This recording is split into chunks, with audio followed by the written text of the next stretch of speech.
आपकी बॉलीवुड में एंट्री कब होगी? देखिए, मुझे एंट्री की ज़रूरत ही नहीं है।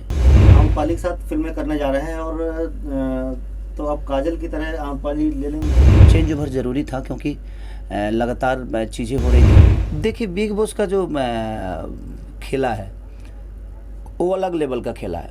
आपकी माइनस क्या है वही दिखाया जाता है, आप प्लस क्या है ये कभी दिखाया ही नहीं। इंसानियत की अगर वहाँ जीत देखी जाए तो शायद मैं जीत जाता। गाँव में तो जितना मोरी का पानी होता था ना, वो सब लोगों के शरीर पे चला जाता था। हम लोग का जब मैं गांव में रहता था तो मुझे लगता कि होली के 20 दिन पहले से ही जितने भी बुजुर्ग होते थे उनको रात में पानी फेंकना। खेसारी जी तक में आपका स्वागत है और आप प्रयागराज आए हैं और यहाँ पर फिल्म कर रहे हैं, तो आप आम्रपाली के साथ फिल्में करने जा रहे हैं और तो आप काजल की तरह आम्रपाली ले लेंगी क्या? देखिए, किसी का जगह कोई लेता नहीं है, सबकी अपनी उपलब्धि है। आम्रपाली जी एक बेहतरीन अदाकारा हैं, खूबसूरत हैं और उन्होंने अपने आप को प्रूव किया है। और तक के देखने वाले जितने भी श्रोता हैं, मेरे तरफ से सबको पैर छू कर प्रणाम करता हूं। और ये आस्की फिल्म जो थी एक चेंज ओवर ज़रूरी था क्योंकि लगातार चीज़ें हो रही थी, तो प्रोड्यूसर का भी था कि मैं चाहता हूं कि कुछ अलग हो। नहीं, बिल्कुल अलग होना चाहिए क्योंकि मैं डायरेक्टर और प्रोड्यूसर के हिसाब से ही चलता हूँ। मैंने जितनी भी सिनेमा की है, मैं किसी को ना रिकमेंड करता हूँ और ना ही किसी को हटाता हूँ, क्योंकि सबके अपनी किस्मत की रोटी मिलती है। जिसके नसीब में जो चीज़ होता है उसको वही मिलता है। तो ये आस्की जो है एक कहीं ना कहीं समाज के लिए बड़ी आस्की होने वाली है ये। और जब ये सिनेमा रिलीज़ होगी तो शायद सबको पता चले। आम्रपाली जी के साथ फिल्म कर रहे हैं, कैसा लग रहा है? देखिए, मैं पहले भी बताया कि वो अद्भुत अभिनेत्री हैं, उनके साथ काम करना ही एक अलग दुनिया है। कहीं ना कहीं ऐसे लोग हैं कि इनको मैच करना बड़ा कठिन होता है, तो आप बहुत प्रिपेयर्ड होकर रहेंगे तो ही शायद इनको मैच कर पाएंगे। और ये मेरा भी सौभाग्य है कि मैं उनके साथ काम कर रहा हूँ। अच्छे आर्टिस्ट के साथ काम करने का एक अलग मज़ा होता है क्योंकि वहाँ रीटेक नहीं होती है, चाहे वो डांस हो या सीन हो, वहाँ रीटेक का ऑप्शन बहुत कम होता है। आदमी फटाफट चीज़ें करके निकल जाता है और बेहतर करके निकलता है। तो मुझे लगता है कि ये आस्की का एक अलग रूप होगा क्योंकि बहुत अच्छी बन रही है आस्की और मुझे बहुत मज़ा आ रहा है। तो और मुझे ही नहीं, मुझे लगता है पूरी यूनिट को बड़ा मज़ा आ रहा है हमारे लुक के साथ या कहानी के साथ या गाने के साथ। तो सारी चीज़ें बड़ी सटीक जा रही है। देखिए हमारी प्यार कितनी, हमारी जनता हमें इस फिल्म के लिए प्यार हो। आप अपनी अपकमिंग प्रोजेक्ट्स के बारे में कुछ बताएं। हाँ, लगातार रिलीज पे है मेरा सैयारा गिलेना, लिट्टी चोखा, उसके बाद प्यार झुकता नहीं 2, मैंने शायद 5 से बाप जी, एक ऐसा भी विवाह, लगातार 6-7 फिल्म रिलीज पे हैं और 22 फिल्म साइन किया हूँ मैं। तो मुझे लगता है कि वो भी लगातार अब करना ही पड़ेगा मुझे। कुछ साउथ के भी फिल्में हमने साइन की है, तो लगातार काम कर रहा हूँ और बड़ा खुश हूँ, बिजी हूँ। प्रयागराज में आप आए हैं, किस फिल्म की शूटिंग चल रही है? ये आस्की मूवी है और बड़ी धार्मिक मूवी है ये। और धार्मिक के साथ साथ एक आस्की लव का जो परिकाष्ठा होता है कि लव की परिकाष्ठा सिर्फ ये नहीं कि किसी के लिए आदमी जान दे दे, किसी की जान ले ले, ऐसा नहीं है। प्यार तो ऐसा चीज़ है कि बड़ा पवित्र चीज़ है और प्यार किसी के लिए क्या बलिदान ले सकता है और दे सकता है, यही हमारी आस्की है और इससे समाज को बहुत कुछ मिल रहा है। के साथ गाना ला रहे हैं, आपकी बॉलीवुड में एंट्री कब होगी? देखिए, मुझे एंट्री की ज़रूरत ही नहीं है। बॉलीवुड में मैं बिग बॉस से ही एंट्री कर चुका था।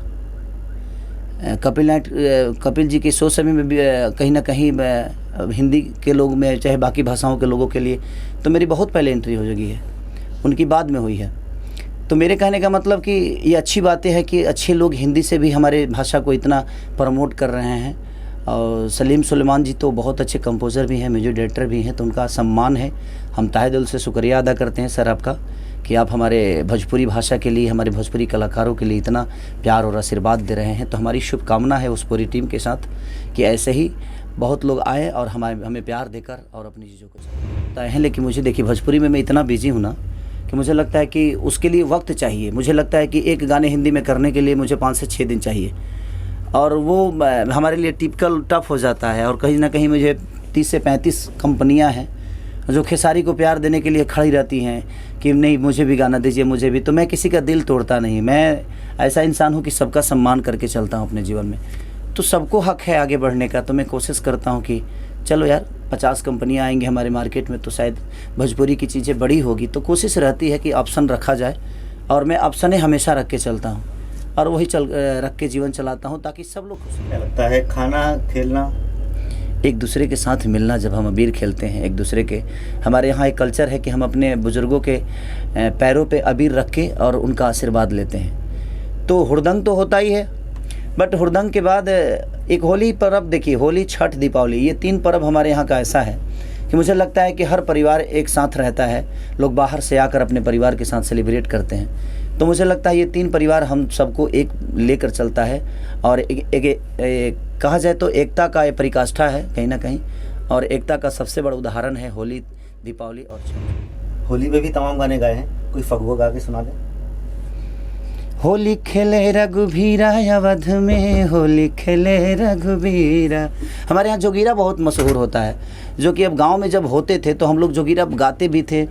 और आपको मुझे लगता है कि फगुआ जो टिपिकल होता था वो एक अलग लेवल पे होता था। तो वो सब कहीं ना कहीं लगातार काम आदमी कर रहा है और लगातार चीज़ों में, और मुझे लगता है कि 3 साल हो गया मुझे होली मनाते हुए, क्योंकि कहीं ना कहीं शो होता है और कहीं ना कहीं सिनेमा करता हूँ तो छोड़ के जाना बड़ा कठिन होता है, क्योंकि कहीं ना कहीं किसी को नुकसान होता है। तो मुझे लगता है छोड़ो यार, अब सेलिब्रेट करने के चक्कर में मैं किसी का नुकसान कर दूँगा तो किसी का 5 लाख नुकसान करना ये कहीं ना कहीं गलत हो जाता है, और हमारी करियर के लिए गलत है कि कोई आपके इतना पैसा देकर साइन भी किया है और आपको काम के लिए साइन किया है और आप अपना सेलिब्रेट करने के लिए किसी का काम नुकसान कर दे। तो शायद मैं उसमें थोड़ा सा अलग हूँ कि मैं काम को पहले अहमियत देता हूँ, खुद को वक्त देता हूँ, और इन्जॉय के लिए कभी मैंने वक्त नहीं दी। मैंने हमेशा काम के लिए वक्त दिया, ताकि मुझे पता है कि मेरा काम ही मुझे आज यहाँ तक पहुँचाया है। तो सबसे पहले उसको अहमियत भुला गए हैं हम। देखते हैं एक्चुअली इतना दिन गाँव में, मुझे लगता है 8 साल हो गया गाँव में फगुआ गाए हुए।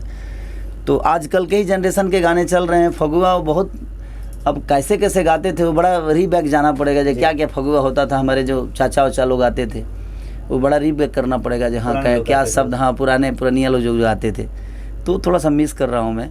लेकिन अगली बार के इंटरव्यू में जरूर आपको फगुआ सुना। आप कोई फेवरेट गाना सुना सकते हैं? 2 रुपया हो 2 रुपया कि चोली रंगाई तुहर 2 रुपया हो, साड़ी रंगाई 2.25 रुपया। ये बहुत बड़ा है, 74 मिलियन है आज 25 दिन में। तो मुझे लगता है कि होली के सबसे बड़ा सॉन्ग हुआ, और मुझे लगता है कि मैं आज जब से गा रहा हूँ, जब से मुझे स्टारडम मिली है, तब से होली में मैं ही बजा हूँ। और हर साल मेरा कोई नया ऐसा गाना होता है जो कि लोगों को दिल को छूता है और लोगों का प्यार और आशीर्वाद। ये गाँव में हमनी के तो कहिए मत, गाँव में तो जितना मूरी का पानी होता था ना, वो सब लोगों के शरीर पे चला जाता था। हम लोग का जब मैं गांव में रहता था तो मुझे लगता कि होली के 20 दिन पहले से ही जितने भी बुजुर्ग होते थे उनको रात में पानी फेंकना, गोबर फेंकना, ये सिलसिला हम लोग का बचपना था। वो आज समझ में आता था कि आज वो समझ में आ जाता है कि वो चीज़ें थी कि जो बड़ी खुशी देती थी। उनका गाली सुनना कि जब हम पानी रात को फेंकते, कोई सो रहा है, हम रात को उनके शरीर पे पानी फेंक दिए, और वो जो गाली देते थे वो बड़ी, मैंने समझिए कि रामायण महाभारत से ऊपर होता था।